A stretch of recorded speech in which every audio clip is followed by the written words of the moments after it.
there. Joining us now with more on this is the chairman of the Border Commerce and Security Council, Nelson Balido, along with former acting ICE director and former Border Patrol Chief Ron Vitiello. Great to have you both here. Nelson, I want to get back to these billboards. Will these actually deter illegals from coming to the United States? Hi, John. Thanks for having me. You know, I think the billboards have some impact, right? So a lot of the times what you got to remember is that the cartel is running a travel agency all the way from the Patagonia of South America all the way to our southern border. So what they're doing is they're telling people now's the time to cross. You can come this way. Nothing's going to happen. They coach them on what they say when they meet our Border Patrol or our law enforcement on the border. They tell them a grand story. Now, what happens, what we don't know, and well, we do know, but it's not told, is all the rape victims, all the people that get sexually molested, all the people that don't make it, the people that get recruited into the cartels themselves. There's hundreds, if not thousands of people on a monthly basis this happens to, and this goes untold. So what this program is doing is informing people, say, look, don't do it, don't try it. Don't get tricked by the cartels in doing it. And if you do it, when you get here, you got two options. You're either going to self-deport right back, or we're going to put you in jail. And that's what it needs to be. It needs to be that point. There's no more catch and release, especially after the 20th of January. That is a good point, Nelson. But Ron, do you think that the illegals already know that those are part of the risks in making that trek to the United States? Or do they just believe the cartels? Oh, no, it's going to be safe. There'll be no problem. Get up there. But we do know that there are a lot of risks. A lot of people have died trying to cross the border, trying to get to the United States. So are the illegals not aware of this?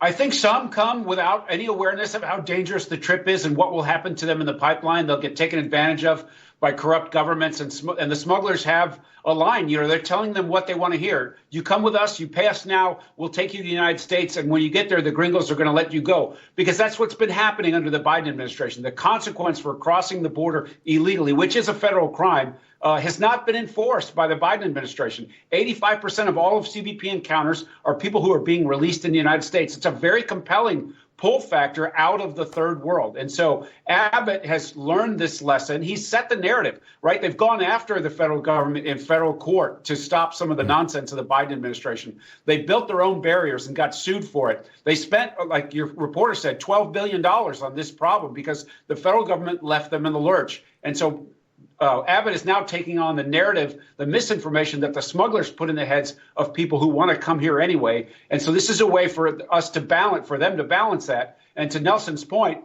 on the 20th of January, this is all going to change because consequences for crossing the border and doing things illegally at the border are coming back. And so that's going to help this problem immensely. And in the meantime, Abbott is using this information campaign plus boots on the ground to protect us all.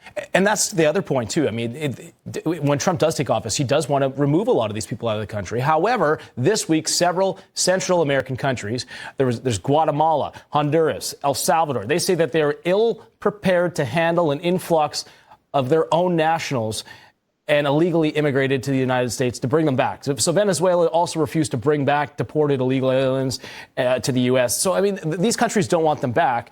And here's what Trump had to say about that. Watch. In terms of your mass deportation plans, have you had any preliminary discussions with countries like Venezuela, from where the Tren de Aragua gang is now popping up? They'll take them back. They're going to take them back? They're all taking them back, yep.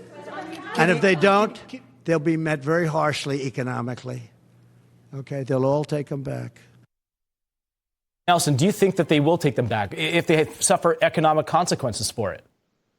Look, if they're not ready to take them back, they better get ready to take them back. And I'll tell you the other thing why they don't want them back, because you're talking, there's billions of dollars. Just look, Mexico alone, $5.1 billion just last month in remittances back to their home country. So if they don't have to feed them, they don't have to house them, they don't have to educate them, they don't have to do any of those things to them, and they're going to get a huge amount of windfall of money? No, because it's money that's going straight to their coffers to these countries. There's no incentives. Guess what? Trump's going to put an incentive. You either do it or you're going to lose everything. So we need to, it's going to happen. I couldn't imagine they're not. Venezuela may be a little bit more tough, but they're going to have to come clean as well. Final thoughts to you, Ron.